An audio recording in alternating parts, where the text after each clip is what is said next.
Welcome in to another edition of the Morning Espresso here on the SDH Network, brought to you as always by our friends at Oglethorpe University, Atlanta's premier undergraduate learning experience and soccer powerhouse. I'm Jason Longshore.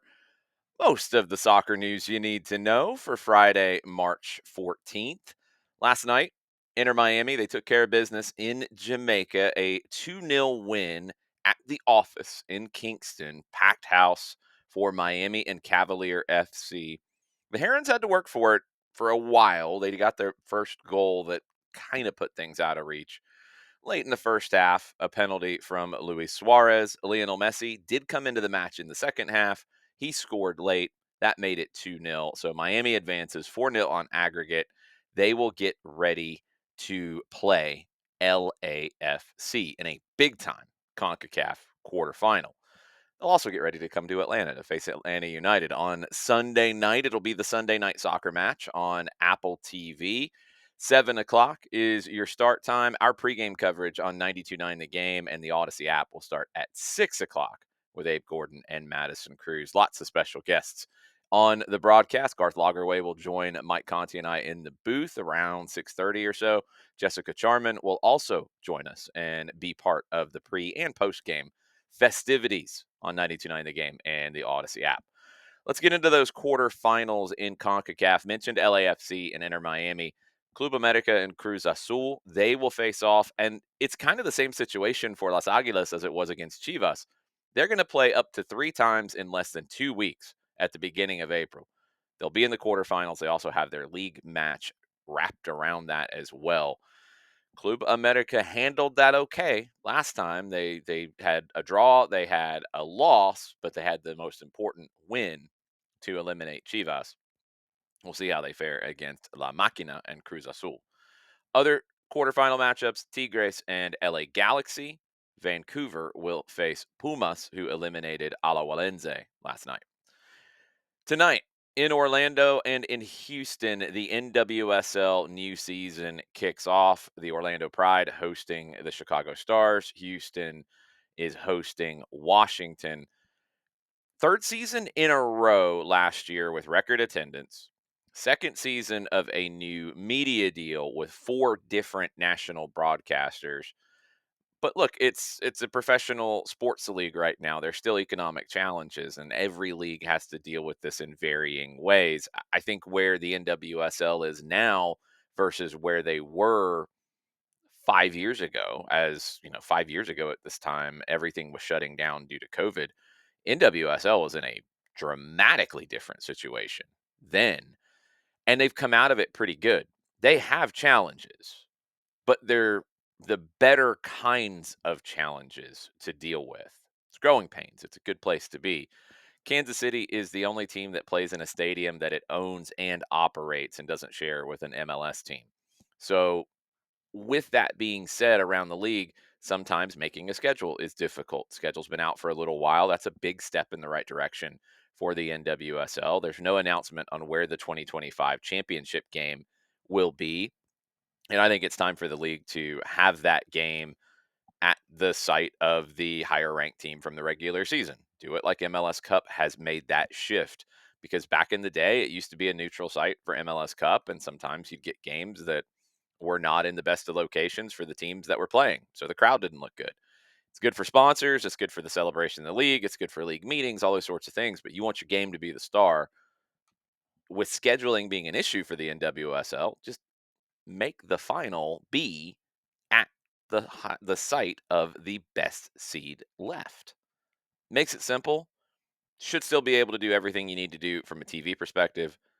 That's what I would like to see them do. The questions on the field: can the Orlando Pride repeat? They won the Shield, they won the Cup last year. Can they win one? Can they win both? Marta and Barbra Banda is a ridiculously talented attacking duo. Washington Spirit have a ridiculous plethora of talent all over the field. Once they get Croix Bethune and Trinity Rodman back into the team from injury, that will be a really fun team to watch, maybe the most fun team to watch in the league. Can Temwa Chawinga, the reigning MVP of the Kansas City Current, all the numbers in terms of analytics look great for KC last year, but they didn't win a trophy. can Chawinga get them into that level of the elite? And one player to watch for me, I thought she had an incredible offseason with the U.S. women's national team, Ally Sentnor, the young attacking player who can score from pretty much anywhere inside the stadium. She's with the Utah Royals. Going to be a very fun season to see if she can take that form back into the NWSL. Yasmin Ryan is now with the Houston Dash. Excited to see her in a new spot. Curious to see how Gotham handles moving on from so many different players and bringing in so many players out of college. Now that you don't have a college draft, you can sign who you want, and Gotham took full advantage. They signed a lot of young talent. Can it coalesce into a good team? All of these things are some of the questions getting ready for the NWSL. Kicks off tonight. Orlando hosting Chicago, Houston hosting Washington. One question about the Europa League and games from yesterday. Manchester United, are they going to Europa League their way into the Champions League next season?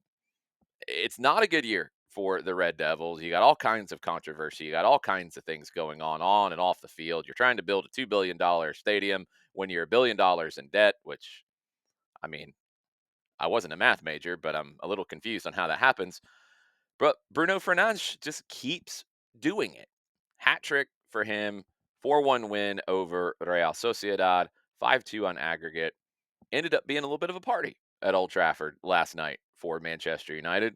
Tottenham Hotspur kind of trying to do the same thing. Ange Postecoglou, a lot of questions about him and what happens with Spurs down the line. They got past AZ. So now you have two teams that are not having great seasons in the Premier League, would not qualify for the Champions League on their own. They might Europa League their way into it. Going to be interesting. UEFA yesterday, they said that they will enter discussions with FIFA and IFAB over a possible change to the rule that saw Julian Alvarez's penalty disallowed in Atleti's loss to Real Madrid. UEFA also released frame-by-frame footage on Thursday that appeared to show, quote, minimal contact with the ball by Alvarez's standing leg. The ball bobbled, maybe is the right verb to use. It shook a little bit. It didn't roll. It didn't move. It just shook. Um, the referee did come out and say, and this was the referee from the World Cup final in 2022, by the way. You're talking about one of the best of the best. He did come out and say that he thought that there was a double touch. VAR looked at it and confirmed what he thought. I think these are the situations where on the field you would like to hear that explanation, and it'd be a little easier to understand what's going on, because this one was absolutely not. I mean, minimal. Yeah, it's absolutely minimal. I don't agree with what the conversation is about allow minimal double contact. I think the conversation should be if there is double contact, it is a retake, not a goal is done and it's no goal and you lose your turn. No, no, no. It should be the same as coming off the line early for the goalkeeper.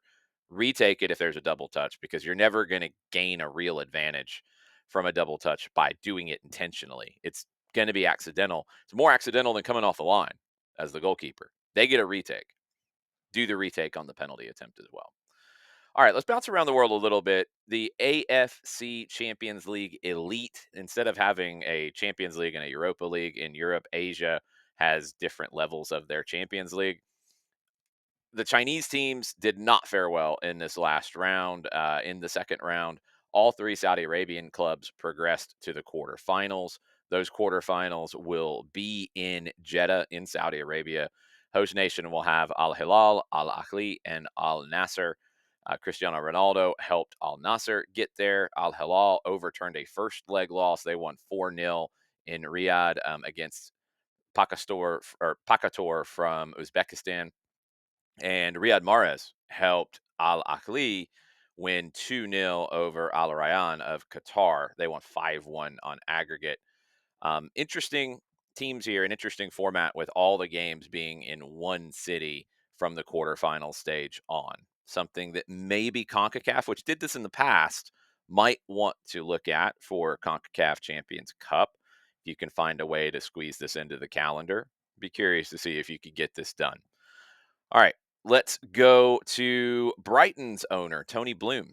he purchased a 19% stake in Australia's Melbourne Victory.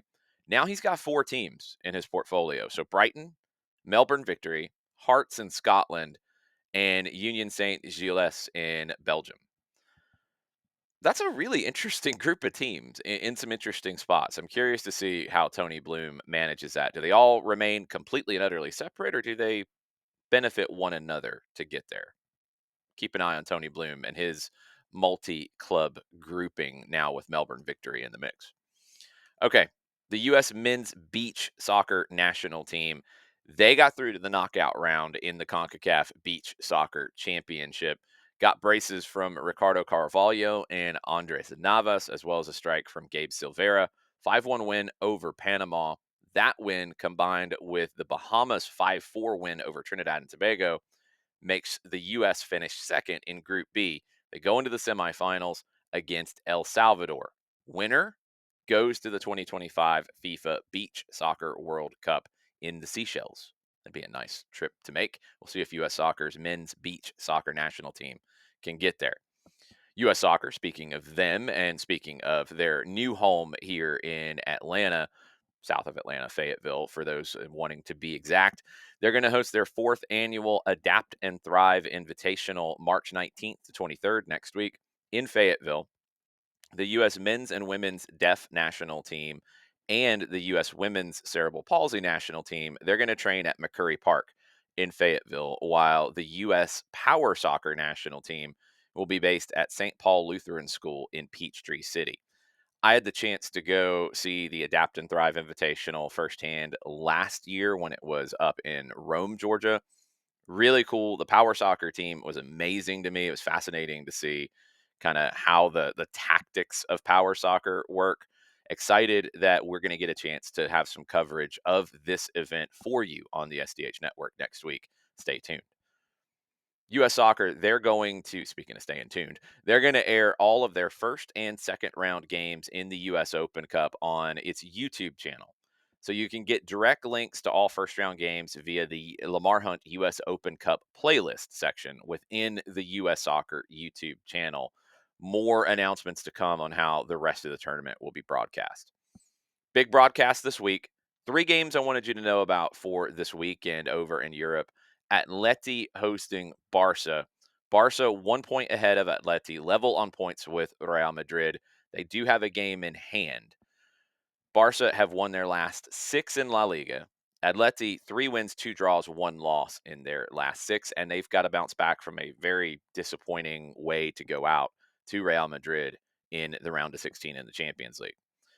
Carabao Cup final, Liverpool and Newcastle United. It does get confirmed that Trent Alexander-Arnold will miss the match due to injury. Could be back before the end of the season, but that one's on Sunday at 12:30. The La Liga match is on Sunday at 4 o'clock. So you've got Sunday all set for you. Arsenal-Chelsea in the morning 9:30 kick, 12:30 for the Carabao Cup final. Atleti and Barcelona at 4, Atlanta United and Inter Miami at 7. Just whole day of soccer. But don't forget on Saturday as well, the Women's League Cup final, Chelsea and Manchester City. That's on Saturday. Naomi Girma will miss the match for Chelsea due to injury. In addition to all that, it's been a big week for content for me at Soccer Down Here and also at 92.9 The Game. Make sure you check out these pieces that got posted just in case you missed it. I caught up yesterday with Jordan Pickford, who was called up this morning to Thomas Tuchel's first England squad, star in goal for Everton. We talked about the visit to Atlanta that's upcoming as part of the Premier League Summer Series. That's on 92.9 The Game's Off the Woodwork podcast from Odyssey. You can listen to it on the Odyssey app or wherever you get your Off the Woodwork podcasts. SDH posted 2 roundtable podcast recordings from Wednesday's Sharing the Field event that was hosted by YAH and CSE at Wild Leap here in Atlanta.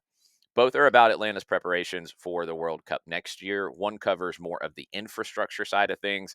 The other covers influence. I was part of the influence panel along with Jillian Zakovitz, with Michael Parkhurst, with Aaron Dolores of Black Arrow FC, and with Caitlin Stevens of Name and Number. The infrastructure panel was moderated by Jillian and also had Lewis Fisher of US Soccer, Sanjay Patel of Soccer in the Streets, and April Stammel of South Downtown. Go check those out. About 40 minutes or so for each of them. Those are on the SDH Network podcast feed. And also, yesterday, the Soccer is in Session show hosted by John Nelson. That included high school coaches from Toombs County, Greater Atlanta Christian, and Johnson of Gainesville. You can watch on YouTube or you can listen to the podcast on the SDH Network podcast feed. Thank you so much for consuming a little morning espresso with me. Busy, busy weekend. Really held down by Atlanta United hosting Inter Miami on Sunday. Our broadcast will start at 6 o'clock on 92.9 The Game and the Odyssey app.